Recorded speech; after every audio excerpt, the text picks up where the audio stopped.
Haha, right, today, this one is a good one, exercise. So, one of the key ways that I usually manage my challenges of bipolar is with exercise. I'm a cyclist, yes, I do shave my legs proudly. One of the great well-being benefits is freshly shaved legs and new bed sheets. Ladies watching this will attest to it. Gentlemen, if you haven't tried it, I suggest that you do. But did you know that if you exercise to get your heart rate up and out of breath 3 or 4 times a week, that has a greater effect on depression than antidepressants. Exercise is one of the natural ways our body balances stress, that helps us recover, gets good sleep as we discussed previously. But this is the thing with exercise. For me, we need to find exercise that's enjoyable. So if you hate going to the gym, don't go to the gym. But find something that is your thing that you enjoy. It could be a team sport. It could be a long walk, in nature in the countryside. It could be, learning something new, like climbing, or paddle boarding, or whatever it might be.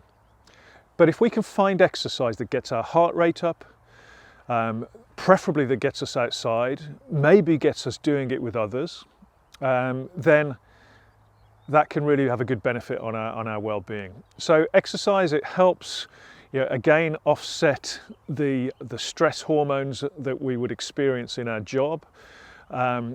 It can be shown that if we exercise at lunchtime, that will help us get over that energy slump in the middle of the day, post-lunch.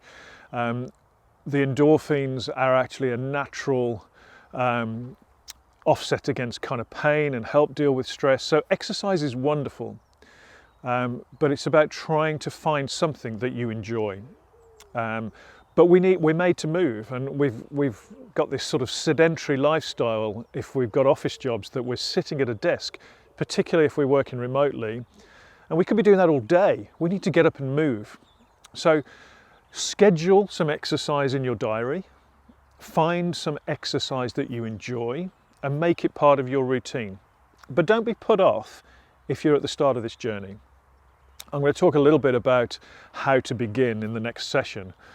But if you haven't done an exercise program and it's not part of your routine, just think a 10-minute walk is great. So do that. Just get outside for 10 minutes. And then the day after, a little bit longer.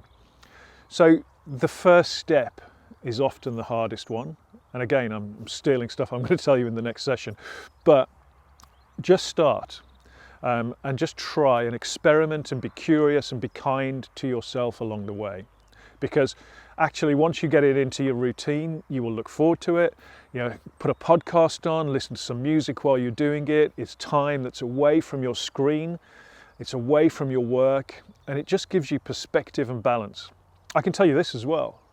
The most creative times of my life are actually when I'm on my bike. Early morning, perhaps before breakfast, the rhythmical nature of cycling, I just have some of my best thoughts. Now, I can't ride my bike at the moment. I've got long COVID, which is a nightmare. It really is a nightmare.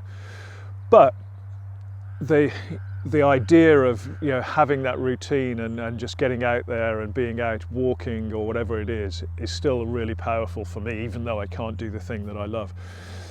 So find your thing. It's out there for you. If you've got it, great. Do more of it. Schedule it. If you haven't got it, experiment. Try different things. But exercise is a crucial way of managing our well-being.